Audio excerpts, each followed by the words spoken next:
बिस्मिल्लाहिर्रहमानिर्रहीम। एक ऐसा फॉर्मेट बनाना है जिसमें हम आउटस्टैंडिंग बैलेंस रिपोर्ट देखना चाह रहे हैं कि किस अकाउंट का या किस स्टूडेंट का या फिर किस पेमेंट का, जैसे चेक रिसीव वगैरह, हर पर्पस के लिए ये काम करे और किसका पेमेंट रिसीव हो गई है, किसका बैलेंस रिसीव नहीं हुआ, आउटस्टैंडिंग कितना उसका बाकी है, रिसीव अमाउंट, ये सब फॉर्मेट किस तरह से काम करेगा, किस तरह से एक्सेल में बना सकते हैं, आज की इस वीडियो के अंदर मैं बताऊंगा। तो चलिए शुरू करते हैं। इसमें भी आज की वीडियो में सीखने को मिलने वाला है बहुत कुछ। वहाँ में लाइक कर दें, जो फर्स्ट देख रहे हैं चैनल को सब्सक्राइब कर लें। माइक्रोसॉफ्ट एक्सेल को ओपन करेंगे। अब रिकॉर्ड रखने के लिए जैसे स्टूडेंट बैलेंस रिकॉर्ड है, कोई इंस्टीट्यूट, कॉलेज, यूनिवर्सिटी, कोचिंग वगैरह का, तो उनकी एडमिशन और फिर उनकी मंथली का अगर हम रिकॉर्ड रख रहे हैं तो जो जो पेमेंट उनकी रिसीव हो गई उस हिसाब से अगर उनका अमाउंट क्लियर हो चुका है, जहाँ तक की पेमेंट उनको, माइक्रोसॉफ्ट एक्सेल को ओपन करेंगे। मेन जो कॉलम होंगे फॉर्मेट वो मैं बता दूंगा इसके अंदर। बाकी एक्स्ट्रा जो भी आपकी नीड है, जो जो कॉलम आपको ज़रूरी चाहिए वो आप अपने हिसाब से फॉर्मेट को रख सकते हैं। ठीक है जी। जिन कॉलम से हमारी कैलकुलेशन है मैटर करती, वो मैं सिर्फ आपको इसके अंदर गाइड कर दूंगा। जैसे सीरियल है, नेम की जगह आप अकाउंट का या फिर स्टूडेंट्स का कोई रिकॉर्ड बना रहे हैं तो वो कॉलम आप बना सकते हैं। अगर स्टूडेंट की बात कर रहे हैं तो उनकी एडमिशन फ़ीस और फिर मंथली जो आपको रिसीव करनी है, टोटल फ़ीस क्या होगी वो आप रख सकते हैं कॉलम वो भी। अब मंथली यानी पूरे साल की फ़ीस उनकी रिकॉर्ड हमें रिसीव करना है तो हम जैन लिखेंगे और राइट दिसंबर तक फिल कर देंगे इसको।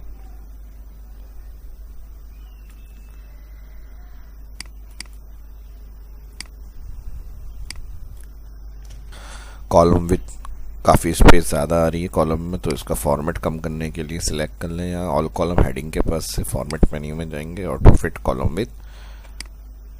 अगर अपने हिसाब से थोड़ी बढ़ानी है कॉलम विथ तो यहाँ से किसी भी एक कॉलम को, जो सारे कॉलम सिलेक्ट हैं, किसी भी एक कॉलम को बड़ा करेंगे तो सारे फॉर्मेट उसी तरह से कॉलम की विथ बढ़ जाएगी। ठीक है जी।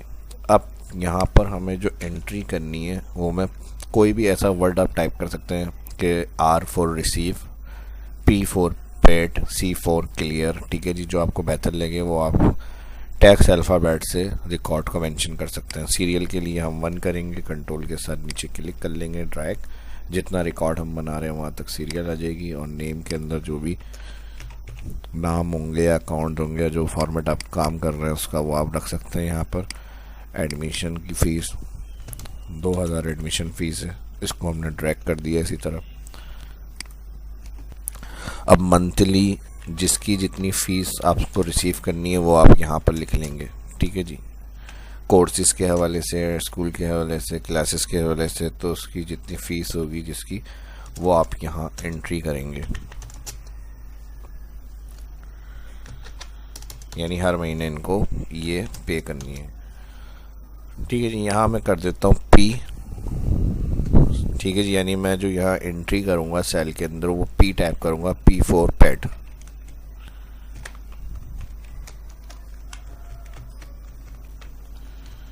ठीक है जी। अब फॉर्मूला हमें यहाँ लगाना है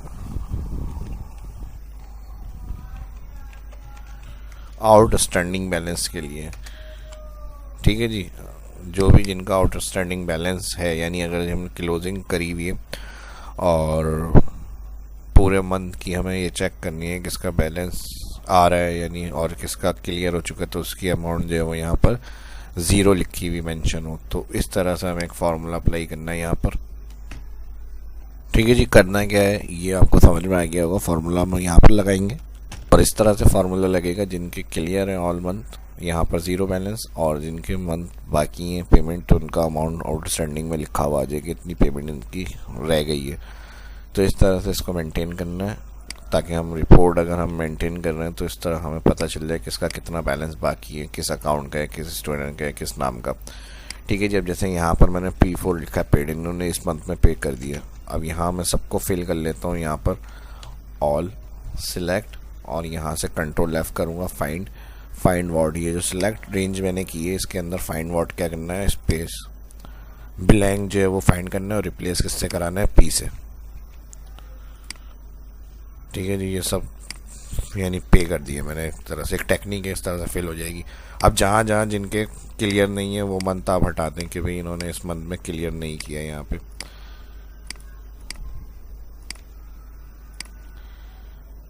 ठीक है जी, उनके सेल मैंने ब्लैंक कर दिए। कुछ के पूरे मंथ की क्लियर हुई हुई है, कुछ के कुछ मंथ की बाकी है। ठीक है जी, जैसे इनकी हमने इनको फुल पे कर देते हैं कि इन्होंने ऑल मंथ की जो है वो पे करी हुई है यहाँ पर अमाउंट। अब फॉर्मेट के हिसाब से जो हमें फार्मूला लगाना है यहाँ पे वो इस तरह लगाना है कि जहाँ ब्लैंक आ रहा है उनका आउटस्टैंडिंग बैलेंस का अमाउंट पता चल जाए हमें कितना बाकी है, और जिनके फुल यानी पे हुए में P4 पेड का मैंने बताया था तो उनका जो है वो 0 लिखा हुआ जाए अमाउंट। तो इसके लिए हम कंडीशन बना सकते हैं इक्वल इफ। अब टैक्स वाले सेल हमने यहाँ पे रखे हैं। अब अगर फीस लिख कर मैंशन कर रहे हैं तो आप फीस वाले भी कर सकते हैं। उसके लिए काउंट इस टैक्स इस नंबर को भी यूज़ में ले सकते हैं। उसके लिए फिर अलग तरीके से हम फार्मूला लगाएंगे, लेकिन मैंने अदर टैक्स सेल के अंदर एंट्री करी हुई है तो मुझे टैक्स वाले सेल काउंट करना है। उसके लिए एक फार्मूला लगाते हैं हम काउंट ए। काउंट जो होता है वो सिर्फ नंबर्स को काउंट करने के लिए होता है। ठीक है जी, और जहाँ टैक्स और नंबर दोनों सेल में एंट्री है वहाँ पे काउंट ए फंक्शन लगता है। तो अगर आपने नंबर में एंट्री करी हुई होगी यानी जो फीस पेमेंट है वही लिखी हुई होगी तो आप काउंट लगा सकते हैं। ठीक है जी, तो मेरा यहाँ टैक्स वाले सेल थे इसलिए काउंट ए टैक्स काउंट के लिए। ठीक है जी, टैक्स और नंबर दोनों काउंट के लिए, तो इसके लिए मैंने काउंट ए लगाया। ऑल रेंज जो फर्स्ट आ रही है उसको मैंने सिलेक्ट किया है। सही है जी, सिलेक्ट करने के बाद अब कंडीशन यहाँ क्या बनानी है, इन सेल को मैंने कहा काउंट इन सबको चेक करें। इफ़ कंडीशन के साथ हम लगा रहे हैं लॉजिकल टेक्स्ट की जगह पे। अगर ये सेल बराबर होता है अगेन मैंने कहा काउंट है किसके, जो मंथ के नाम है। अब मंथ के नाम भी क्योंकि टेक्स्ट फॉर्मेट में है तो इस सेल को भी हम सिलेक्ट करेंगे टेक्स्ट फॉर्मेट ऑल और F4 कर देंगे। अगर ये वाले सेल टेक्स्ट सेल बराबर है यानी ऑल बराबर हो ऑल इस टेक्स्ट नंबर्स के, क्योंकि ऑल मंथ 12 है और ऑल पे भी अगर 12 होगी तो यहाँ पर क्या करना है, इनको F4 करना है। जो ऊपर वाले नाम मंथ के सिलेक्ट करें क्योंकि ये ड्रैग होगी नहीं तो ये सीक्वेंस साथ साथ नीचे ड्रैग होगी, ये वाली हम एब्सोल्यूट कर देंगे। तो करना क्या है यहाँ पर, काउंट ए का ये वाला जो हमने चेक मंथ नाम से सिलेक्ट किया है सेल, इसको ब्रैकेट क्लोज करके हम कहेंगे अगर ये बराबर है इसके मंथ के नाम के तो कॉमा यहाँ रिटर्न में हमें 0 कर दें, यानी बराबर है पूरी फीस उनकी क्लियर है तो 0 आ जाए लिखा हुआ यहाँ पर। अदर ये वैल्यू ऑफ ट्रू हो गई, वैल्यू ऑफ ट्रू यानी अगर ये सेल जितने टैक्स लिखे हुए आ रहे हैं सेल में और वो बराबर इस वाले सेल एंट्री के हैं जो मंथ के नाम है तो वो रिटर्न में 0 यानी उनकी पेमेंट पूरी रिसीव हो गई। ठीक है जी, रिटर्न में ठीक है जी, वैल्यू ऑफ ट्रू में हमने ये कह दिया कि 0 कर दें अगर बराबर सेल होंगे दोनों मंथ और नाम वाले। उसके अलावा वैल्यू ऑफ फॉल्स में बना तो आप ब्लैंक वाला अगर सेल आ रहे हैं, ज़ाहिर है अगर बराबर नहीं है तो कोई ना कोई सेल ब्लैंक होंगे तो उसके लिए वैल्यू ऑफ फॉल्स में हम लगाएंगे काउंट ब्लैंक। और काउंट ब्लैंक के अंदर रेंज के अंदर जहाँ पे हमारी एंट्री होगी P4 पेड वाली यहाँ पे ब्लैंक आ रहे होंगे वो सेल काउंट करें। काउंट ब्लैंक यानी कितने सेल ब्लैंक है ब्रैकेट क्लोज और मल्टीप्लाई करा दें उनको जो उनकी मंथली फ़ीस है। तो जितने ब्लैंक होंगे उनके मंथली फीस से मल्टीप्लाई हो जाएगा तो यहाँ उनका वो बैलेंस आ जाएगा। यानी 3 अगर महीने में उन्होंने पे नहीं करे, जैसे यहाँ पे इनका 2 मंथ का पे नहीं है रिकॉर्ड तो उनके 2 month count blank 2 cell count करेगा। जब 2 आएगा तो हमने कहा 2 नहीं बताया हमें, मल्टीप्लाई कराएं उसकी फ़ीस से तो 2 को मल्टीप्लाई करेगा उनकी फ़ीस से तो 2000 फीस है 4000 का बैलेंस आ जाएगा। ये फार्मूला यहाँ पे अप्लाई करना है आपको, ब्रैकेट क्लोज कर देंगे। ठीक है जी, मल्टीप्लाई हो जाएगा जो उनकी मंथली फीस वाला सेल है फर्स्ट। उसी रेंज के अंदर जो हम फार्मूला जिस सेल में लगा रहे हैं रेंज का डेटा सेलेक्ट होता है, फिर उसके बाद हम एंटर कर देते हैं। जहाँ ऊपर से हमने रेंज सेलेक्ट करी थी वो एब्सोल्यूट करनी है F4 एंटर कर देंगे। ठीक है जी, सारे मंथ के पे रिकॉर्ड P4 एंट्री हुई भी है यहाँ पर ड्रैग करेंगे आउटस्टैंडिंग 0। अब जहाँ आप ड्रैग करेंगे जिनके जितने मंथ ब्लैंक होंगे उस हिसाब से उनकी फ़ीस लिखी हुई आ जाएगी। जैसे 1 महीने का इनका पे नहीं है तो 1500 इनकी लिखी हुई आएगी। 2 महीने अगर मैं एक और डिलीट कर दूँ तो 2 महीने का रिकॉर्ड पे नहीं है इनका। ठीक है जी, समझ में आ गया। और इस तरह से कि कितने मंथ का पे नहीं है रिकॉर्ड तो यहाँ आप इस तरह से दिखा भी सकते हैं, एब्सेंट्स मंथ कर दें या तो एक कॉलम बना लें